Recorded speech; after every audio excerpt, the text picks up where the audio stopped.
di mana Meiji Tenno berdiri dan situ dia menerima dari daimyo ini.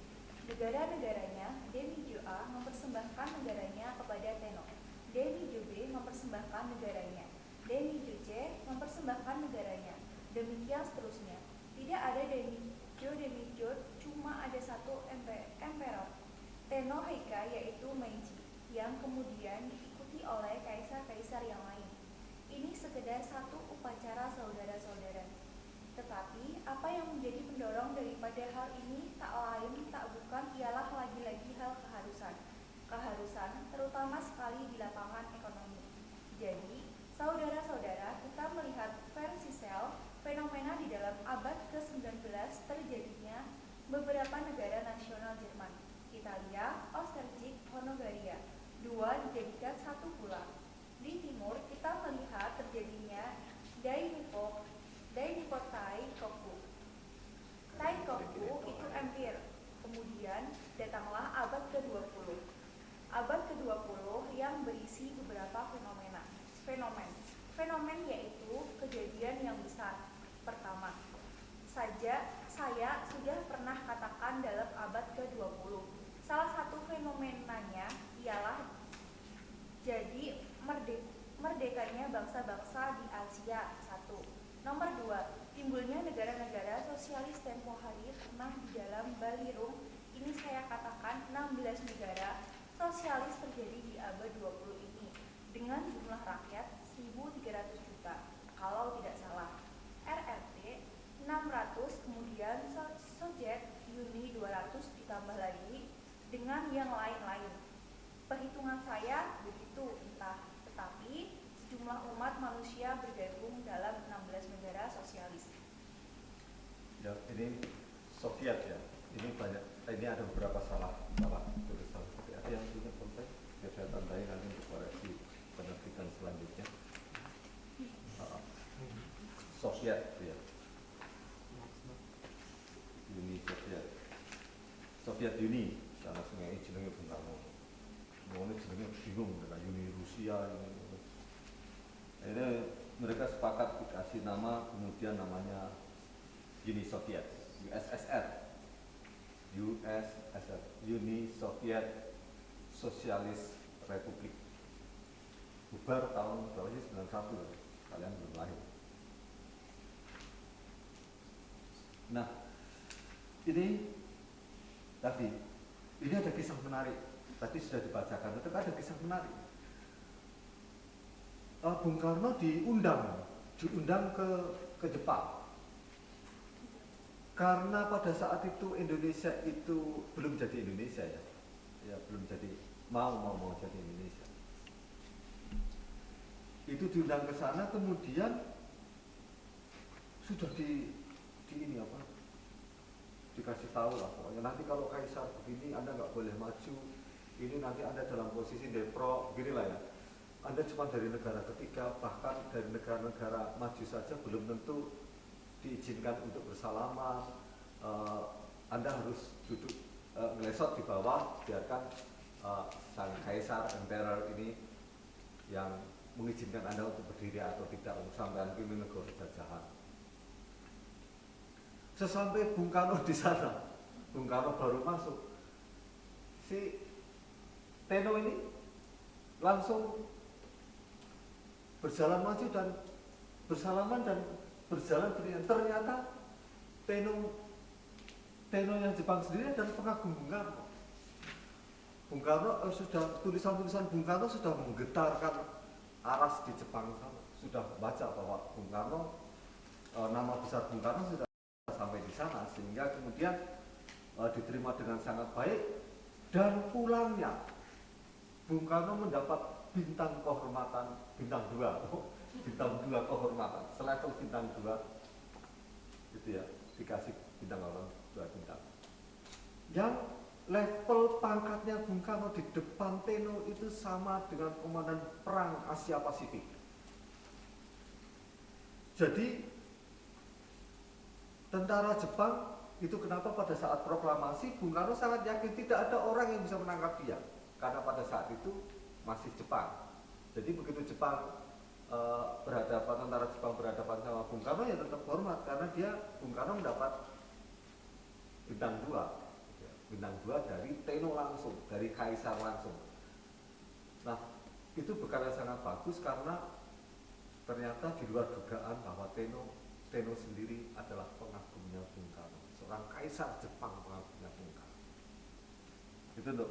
Nah ini tadi seperti yang minggu lalu bahwa Jepang itu juga sama seperti kita, negara-negara kepulauan yang satu paket lah kira-kira gitu ya. Indonesia kan itu pulaunya ada 17.000, 3.000 yang dihuni, tapi nggak perlu orang pintar untuk mengatakan bahwa ini mesti satu paket pulau-pulau ini jadi satu negara. Jepang satu paket gitu ya. India kemarin yang utaranya adalah Gunung Himalaya, timur barat dikepung pegunungan, beteng selatannya adalah laut. Ini mesti satu paket itu. Jadi nggak perlu wong pinter untuk menganalisa satu paket negara. Gitu ya. Nah, kemudian tentang tadi timbulnya negara sosialis, nah itu ini karena diterangkan di Balerung ini itu karena ini ada di Balerung Istana ini. Pada saat ini ada di Balerung Istana negara ada Balerung.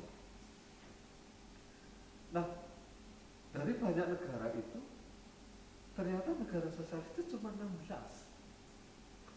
Yang lain negara undefined, negara yang tidak terdefinisi.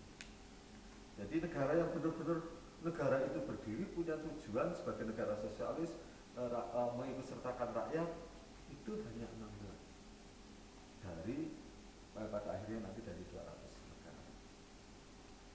Oke, lanjut ya.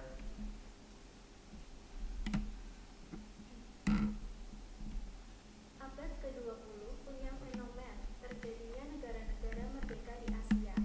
Fenomen yang kedua. Fenomen yang ketiga ialah terjadinya atomic revolution. Revolution atom. Fenomen yang keempat. Tetapi ini adalah akibat daripada paradoks historis yang tadi saya ceritakan. Di situ pihak umat manusia oleh teknik yang maju sekali menjadi satu. Di lain pihak dipisah-pisahkan menjadi bangsa-bangsa yang merdeka dengan pagar sendiri-sendiri. Kita saudara-saudara, sebagai tadi saya katakan, kita langsung terjun di dalam fase negara nasional ini. Maka oleh karena itu, di dalam perdebatan saya dengan beberapa pihak, saya berkata, Republik Indonesia bukan negara agama, tetapi adalah negara nasional, di dalam arti meliputi seluruh badannya neti Indonesia. Dan apa yang dinamakan neti, sebagai tadi saya katakan, ialah segerombolan manusia dengan jiwa leadership the three ensemble, dengan jiwa, sifat, corak yang sama, hidup di atas satu wilayah yang nyata-nyata satu unit atau satu kesatuan. Inilah arti daripada negara nasional Indonesia.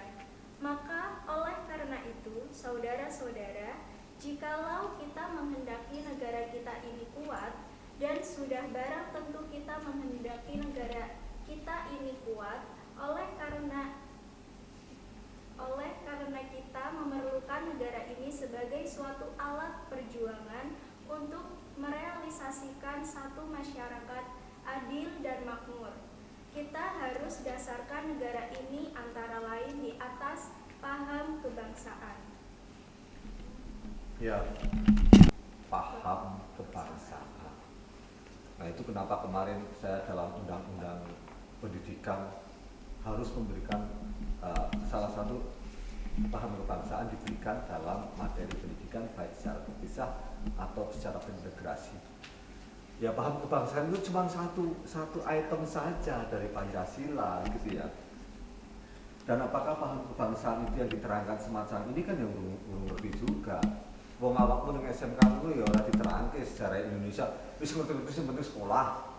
Sebenarnya sekolah lulus terus nambah gawe, tetapi kan kenapa dasarnya kemudian bisa menjadi semacam ini kan nggak ngerti gitu loh.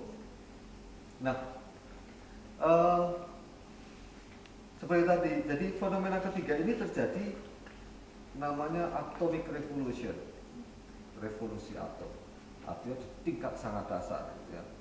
Paradoks historis menceritakan satu pihak umat manusia oleh teknik yang maju sekali menjadi satu, di lain pihak berpisah-pisah menjadi bangsa-bangsa yang merdeka dengan pagar sendiri-sendiri. Ya ini Bung Karno masih cerita tentang paradoks. Karena apa? Yang mempersatukan antar bangsa adalah teknologi, sedangkan yang memisahkan itu paham kebangsaan. Ya, yang memisahkan antar bangsa itu paham kebangsaan. Tetapi itu nature. Kabeh wong iki ngerti ngono lho maksudnya Bung Karno. Ini nanti yang bertentangan dengan paham agama atau paham komunis yang menyatakan manusia itu semuanya satu. Yang membedakan itu hanya apa? Yang membedakan hanya fungsi dan peran saja, gitu ya, fungsi dan peran saja. Nah, kayak agama kasih penting anu neto bagaimana awakmu kuwi ya amal jariah lah ya. Meh kulit putih, meh kulit ireng, meh lekok, meh elek, meh anu sing penting itu. Nah, itu iya, tetapi di dalam fungsi kebangsaan, di dalam fungsi secara nyata, realnya bahwa bangsa-bangsa ini itu ada, bahwa bangsa-bangsa ini itu ada satu unit, gitu ya. Jadi lanjut.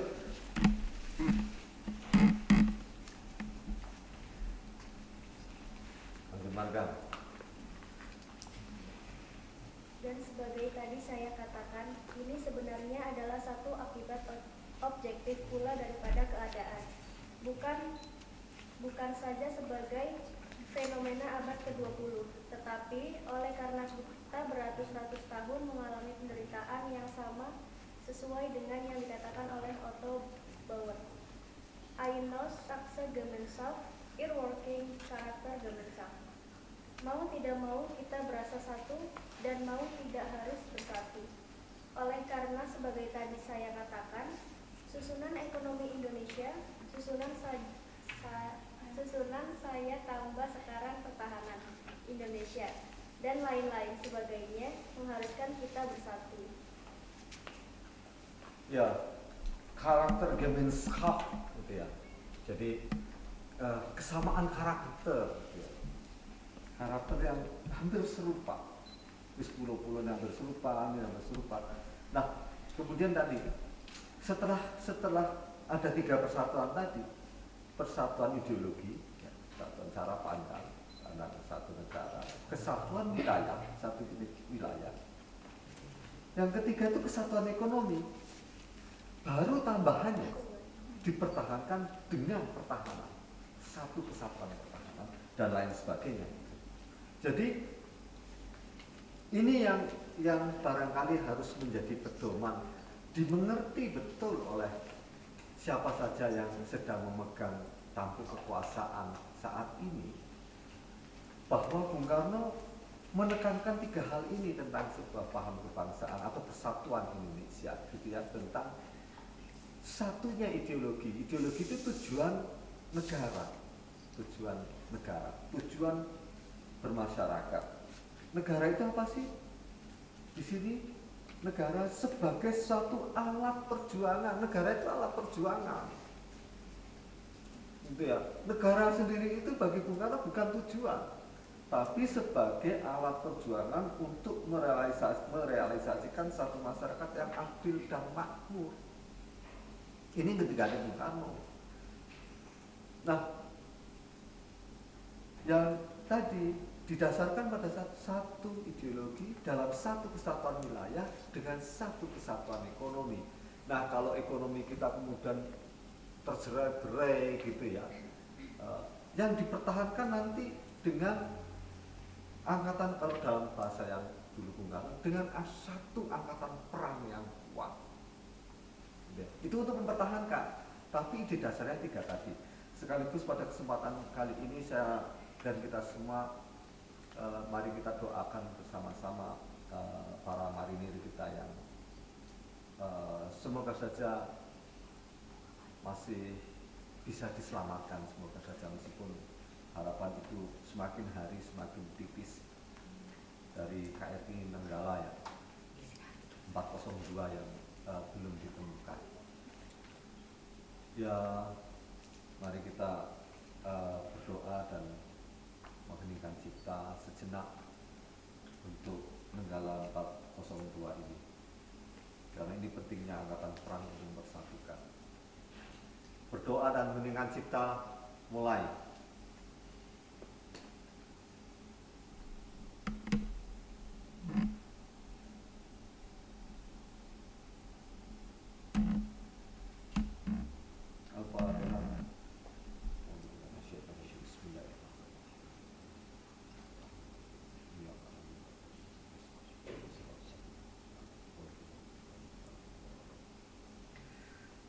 Ya, moga-moga bisa segera ditemukan, bisa ini ya. Saya nggak bisa banyak berkata ya, karena ini bukan kan satu tahun tambah sekarang dalam kepahaman. Dulu namanya angkatan perang, tapi awal-awal namanya angkatan perang. Nah, kemudian dipertahankan dengan angkatan perang yang kuat. Nah, semenjak Bung Karno tidak lagi jadi presiden, dipegang oleh angkatan bersenjata, pemegang kekuasaannya itu angkatan bersenjata, maka dengan mulailah pada saat itu angkatan bersenjata kita menjadi lemah. Aneh ya? Pada zaman Bung Karno yang sipil angkatan perang itu luar biasa, sangat ditakuti dunia. Di Asia itu tandingannya siapa? Di Asia Raya. RRC aja bukan tandingan kok. Jadi kalau ada 3 negara besar paling angkatan perang paling kuat itu ya waktu itu tetap Amerika lah ya. Amerika, Jerman sudah lumpuh, Amerika, Inggris, mana? Amerika, Inggris, Indonesia, India aja kan merdekanya belakangan. Dan itu pun atas banyak prakarsa Bung Karno. Oke, lanjutin.